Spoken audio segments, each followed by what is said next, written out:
কি বলতা খবর কি পারফরমেন্স কেমন? ওরে ভাই, আমি ভাবছিলাম ওই মহিলা খুব সাদাসিধা সিনেমাতে অভিনয় করে, কিন্তু না ভাই, বাস্তবে খুবই কঠিন ভাই। আমি যে এইভাবে ধরা খেয়ে যাব ভাই, আমি এটা বুঝতে পারিনি ভাই।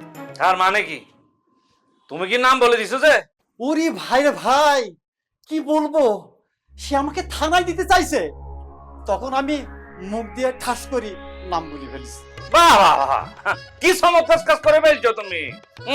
তোমাকে তখন মেডেল দিতে ইচ্ছা করতেছে। আমার তো তুমি সর্বনাশ করে ফেলে হতে পারতা তুমি। তুমি কি ঘোড়ার টিমের অভিনয় করছো? হ্যাঁ, তুমি হরতুন তোমার অভিনয় শিক্ষতা। তুমি তোমাকে কে অভিনেতা বানাইছে? আহা, আমি তো একজন থিয়েটারের আর্টিস্ট। তুমি ঘোড়ার টিমের আর্টিস্ট। ওরে ভাই শুনবেন তো, আমি কিন্তু ভালো অভিনয় করতে পারি, কিন্তু ওই মহিলার সামনে যে এইভাবে ধরা খেয়ে যাবো আমি বুঝতে পারিনি ভাই। তুমি ঘোড়ার ডিমের অভিনয় করতে পারো রে? কে তোমাকে অভিনয় শিখেছে? কোন পাগলে তোমাকে অভিনয় শিখেছে? এই লাইনে তোমাকে কোন পাগল আসতে বলেছে? আমার কি ইচ্ছে করতেছে জানো? তোমার কানের ঘোড়া সাইডটা আজ যে তোমাকে এই লাইনে পাঠিয়েছে, আর যে তোমাকে অভিনয় শিখিয়েছে, তার কানের ঘোড়া সাইডটা এই সাইড গুলো 8টা সোয়াদ দিতে ইচ্ছা করতেছে। তুমি আমার নাম বলতে গেছো কেন? তুমি খারাপ নাম বলতে মানে তুমি তোমার আব্বার নাম বলে দিতে। ভাই ভাই ভাই শোনেন, যা হবার তা হয়েছে ভাই। ভাই আমার টাকাটা দিয়ে দেন, আমি সোজা চলে যাই। থিও থিও বাদা থিও, আসতে কিসের টাকার কথা তুমি বলতেছো? আমার যদ্দূর মনে পড়ে তো তোমার কাছ থেকে তো কোনো টাকা আমি দান নি নাই, তো কিসের টাকা চাচ্ছ তুমি আমার কাছে? ওরে আল্লাহ রে আল্লাহ, আপনি ভুলে গেলেন, আপনি অভিনয় করার জন্য আমাকে ভাড়া করে নিয়ে আসলেন, আর এত সহজে আপনি ভুলে গেলেন। ওরে আল্লাহ, তাই তো আমি কিভাবে ভুলে গেলাম? হ্যাঁ হ্যাঁ, না না, আমি তো বলিনি। আমি তো তোর জন্য অভিনেতাকে ভাড়া করেছিলাম। আমি তোমার মতো একটা লেদা বাচ্চাকে যে আমি ভাড়া করেছি, এটা তো আমি বুঝতে পারিনি যে তুমি যে এখন অভিনয় রহ জানো না। তুমি এখানে প্রফেশনাল অভিনয় করতে এসেছো। তোমাকে ঠাকা তো দূরের কথা, তোমাকে আমি এখন কি করবো যে তোমাকে তোমাকে আমি রশি দিয়ে বেঁধে তোমাকে কুত্তা দিয়ে পাগলা কুত্তা দিয়ে তোমার ঠ্যাঙের মধ্যে খামড় দেওয়া হয়, তারপর তুমি চিৎকার করবা, তারপর শিখবা অভিনয় কিভাবে করবো। এই রশি কোথায় রে? ভাই ভাই ভাই শোনেন শোনেন, আপনি কিন্তু আমাকে বলেন নাই যে ফেল করলে আমি টাকা পাবো না।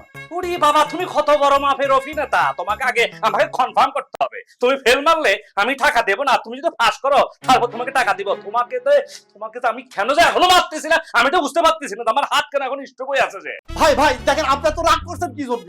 ভাই শোনেন, ভাই না ভালো, এই দেখেন আমি কিন্তু এই পুলিশের এই ড্রেসটা ভাড়া করে নিয়ে আইছি ভাই, সেই সাথে আমার ভাড়াটাও দিয়ে দেন ভাই, আমি চলে যাই। আমি আপনার সাথে কোনো ঝামেলা করতে চাচ্ছি না ভাই। রে তুই কোন মার পুত্রে? তোর এত কপাল কেন আমি চিন্তা করতে পারতেছি না। তুই এত ভালো কেন? তোর কপাল এত ভালো কেন? তোকে এখনো কেন আমি মারতেছি না? তুই এখন কেন আমার সামনেতে যাচ্ছিস না? তোর উপর আল্লাহর রহমত আছে, নাহলে তোর আজকে এভাবে থাকার কথা। আমি কি করবো যে এখন? তো পরে কিন্তু আমি বারবার বলতেছি আমার সামনে তো চলে যায়, এখনই চলে যা, নাহলে তোর কিন্তু তোর ড্রেসটা এখানে পড়ে থাকবে, তোর বডি কোথায় চলে যাবে আমি বলতে পারবো না। ও, তাহলে আপনি আমাকে টাকা দেবেন না?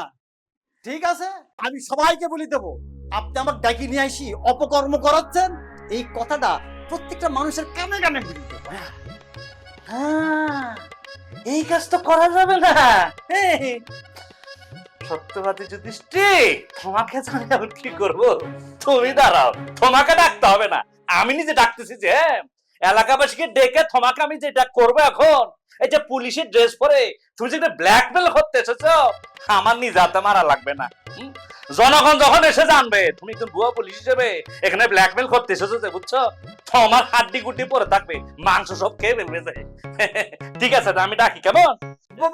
ভাই ভাই ভাই ভাই ভাই, আমি বুঝতে পারিস ভাই, আমার টাকা দেওয়া লাগবে না ভাই, আমি এখন চলে যাই ভাই, আমি চলে যাই। এই তো ভালো ছেলে, হ্যাঁ, এতক্ষণ পরে তুমি লাইনে এসেছো। হ্যাঁ, আগে যদি জানতাম তাহলে ভাই আমি এই কাম করতে আসতাম না ভাই। এই তোমার ভিতরে কিন্তু প্রতিভা আছে, এই যে খাটানি খাইয়া তোমার প্রতিভা আস্তে আস্তে বেরোচ্ছে। যে কি কথা বললা তুমি? আগে যদি জানতাম। চমৎকার একটা গানের কথা তুমি আমাকে স্মরণ করে দিয়েছো আর কি। তোমার ইউটিউব আছে, একটা সার্চ দিয়ে দেখো, একটা গান আছে, আগে যদি জানতাম রে বন্ধু, হ্যাঁ আছে না গান একটা? হ্যাঁ, এই গানটা গেয়ে গেয়ে এই রাস্তা দিয়ে চলে যাও, ঠিক আছে? সেটা তোমার জন্য একটা বড় লার্নিং হবে। অনকি খারাপ হইবে না, সামারিটা কি এখনো গিলুট ঢুকে নাই? যাইবে নামাই দিও।